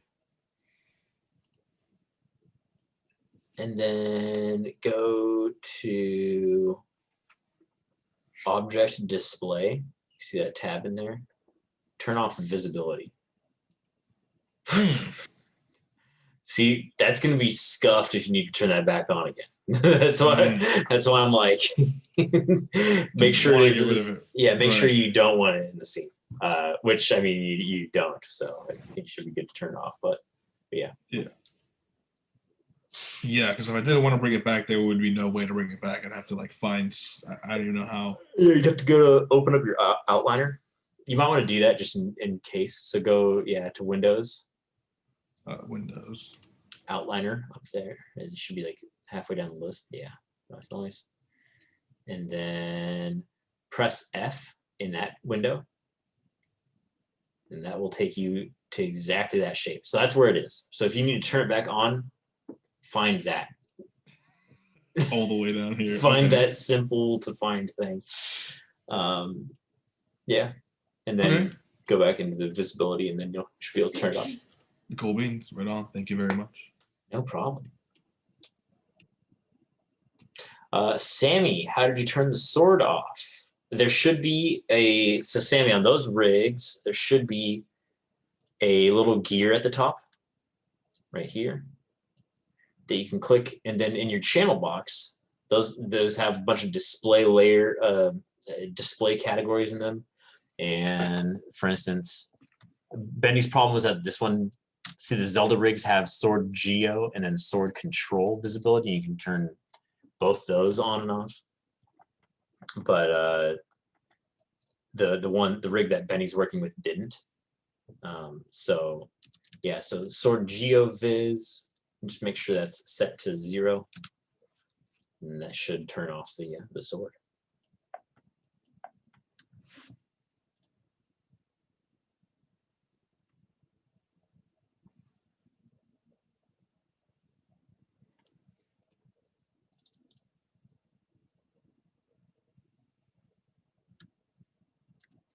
What I'm gonna do, I'm gonna take a picture of what I have there, so I can find it if I need it. That's brilliant. I like that. Yeah. Good thinking. Good thinking, my dude.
Pam says, might have to dip a few minutes early.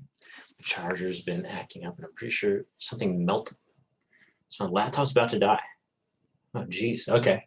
All right. We're just chilling and animating.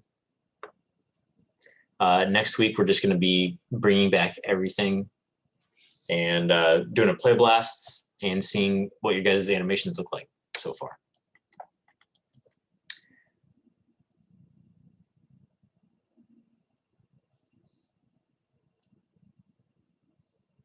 Oh my gosh. I can smell the plastic. Oh God. Well, if you're going to break your computer by having it on longer, I would say don't, because I want you to have a working computer. Definitely find out what's going on there.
It was the charger. Fell apart a few days ago.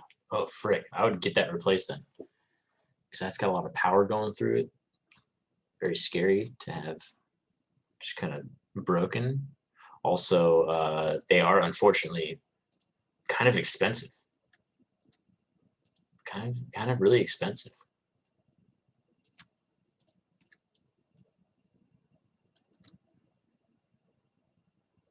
My wallet's hurting.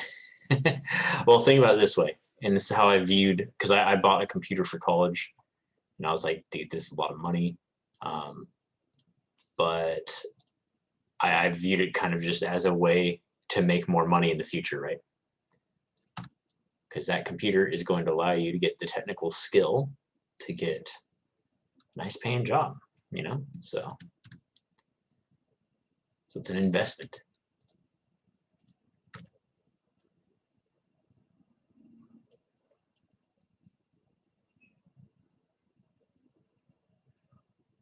Just gotta pull through, lol. Yep. Just keep focusing on that art.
Benny finding out about IK leg knees being broken. Very nice, very nice. Dude, that model is pretty sick though. Frick. I might have to do some animation on it. Yeah, it's pretty beefy. Trying to fix the IK setup on the toes because I can't get them to rotate on their own. It should probably be similar to this one. What do they got going on those toes? It's like it's the same thing, but there's gears in the ankles. When I try and click those to see what the channel box shows, it doesn't show anything for IK or anything on those, and it's not under the general gear icon either. Really? It's weird, yeah. Wait, so when you click on this gear icon, it's gone as well? I'll show you. My boy, I fixed his legs. He's not a horror anymore. So it's got these little FKIK little things here for the world. Oh yeah, those are new. Which is pretty cool. And I put them to 0. That fixed the arms, so I have actual rigs for them now. Okay. But then down here, it's got little gears for the legs. Yeah. There's nothing I can do there.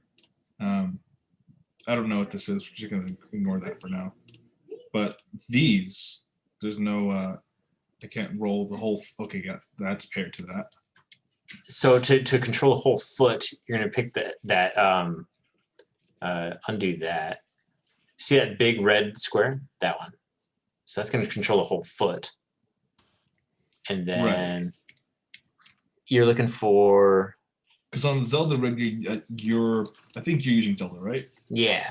Yeah, on the toe, once you fix the IK there, it should have a little like boot thing on the toe. Yeah. You can use it to roll the toe. This one doesn't have anything like that. This is the closest I have to it, but then that toe like kind of it squeezes when you're pressing, but when you're trying to like lift the foot up and have the toe kind of curl up too to make a step down. There's no. It does this weird like bird neck thing. It's totally normal, you know. Thing. Yeah, very normal, very normal. But when the other direction works though, right? Normally. Yeah, this is fine. That's fine. It's recognizing the floor as an impact, but yeah. Interesting. Yeah, so you're wondering how you kind of control the toe itself to roll when the foot's stationary. Scroll, like you mean to get that like your toe is pointing downward, right? The toe is pointing upward if I need it. Like if I'm tapping the foot and I want the toes to kind of be a little delayed. Yeah. So maybe zoom out a little bit and click the gear on top of Link's head and see if there's an extra set of controls in there. Belt controls. Got these down here, but I mean, it's not the end of the world. Yeah, because his feet might even be off screen. Right. But yeah, send me that rig file if you can. That sounds good. And then I'll check it out. Because there's got to be something for that, right? Yeah. There's just gotta. I'll drop it in Discord.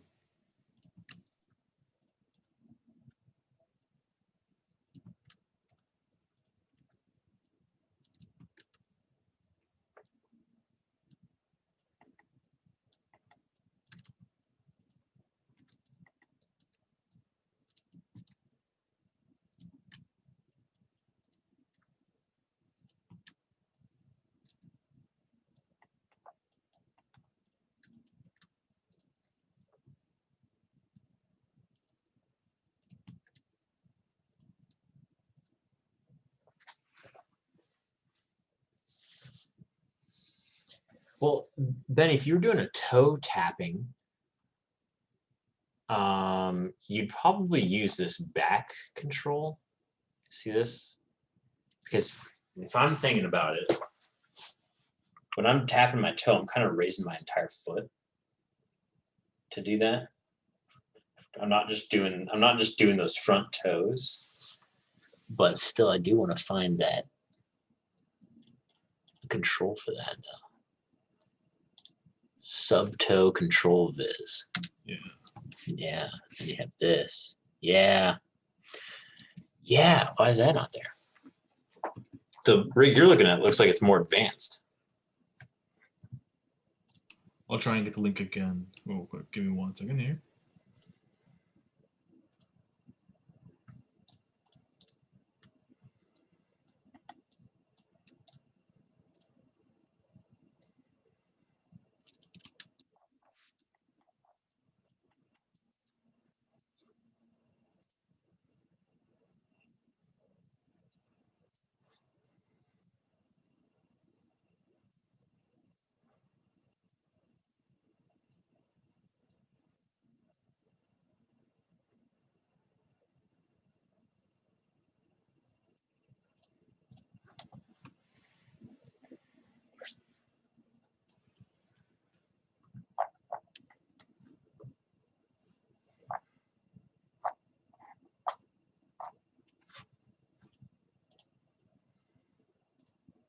That Nice. should be the link in Discord. I think it'll bring you directly to it, but I think it's also, if you go to the homepage that he has, I think it's the first link you see there. It just says link model rigged, and he's got a picture of him swinging the blue sword down.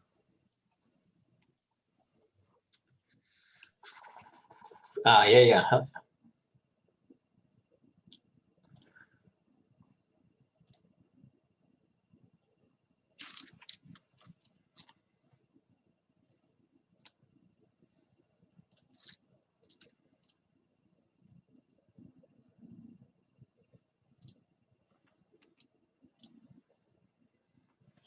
Very nice. Very nice.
Yeah, Benny, it's not looking good for finding a control for that. That's chill. That's groovy. I've turned my attention to trying to find independent mouth controls that you were showing us for Zelda. That will be pertinent, I think. That will, yeah. How did you pull those up for Zelda? That's on that gear. So if you click that top gear, Mm-hmm. I can even share my screen because I have it right here. Share screen, beep. And this gear right here, Mm-hmm. we should go to face mouth controls and make that a 1 instead of a 0, and then they should pop right in there. Perfect. Awesome. Thank you. But you can do a lot of the heavy lifting with the mouth sync. Oh yeah. Stuff. So. Right on. Sweet. Nice. Thank you. No problem.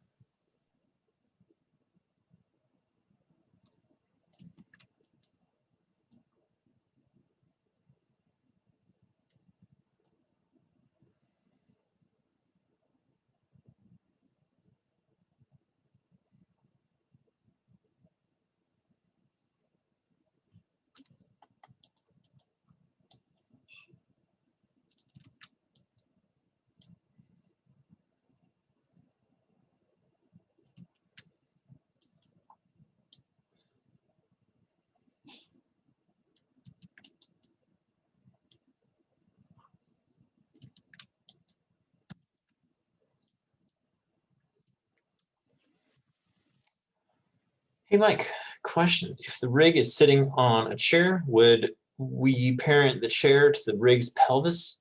No, you just have the chair sit in space.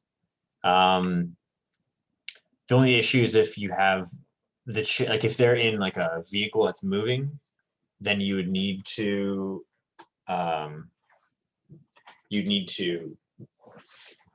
track that vehicle with their main control. But let's get a share in the scene for me right here.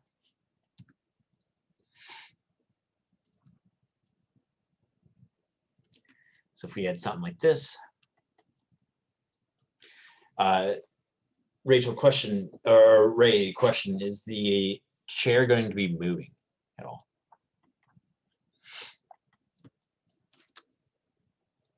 Nope. Okay. Yeah, I would just have the chair sitting in the scene somewhere, and then you can animate the character on top of it.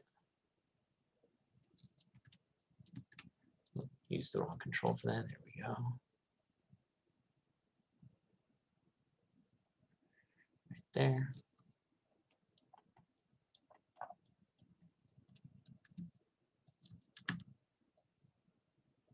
Yeah. No problem. Yeah. You just sit the character right down there and animate them like that.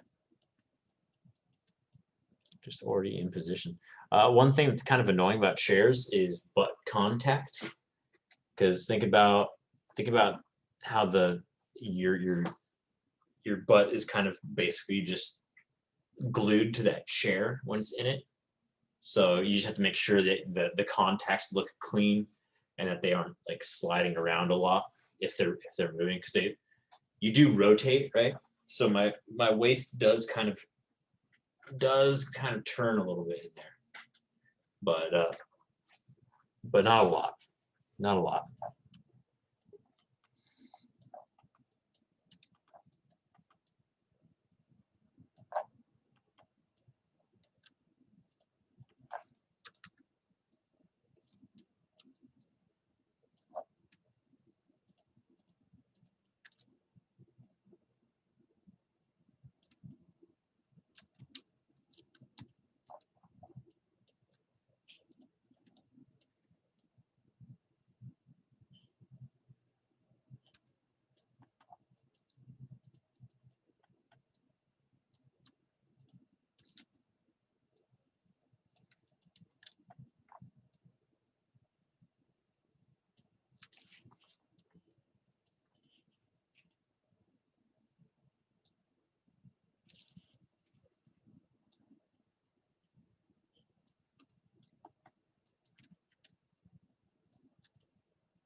Well, I'm probably gonna only stick around for like 15 more minutes. We did have a bit of a longer break today, so I'll just stick around till 9:20, and then I'll be on my way. We can head out of here. So yeah, let me know if you guys have any questions in the remaining time.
Hey, Mike, I think I'm gonna head out now.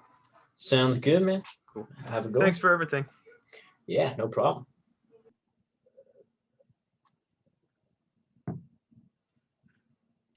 Take it easy, Mike.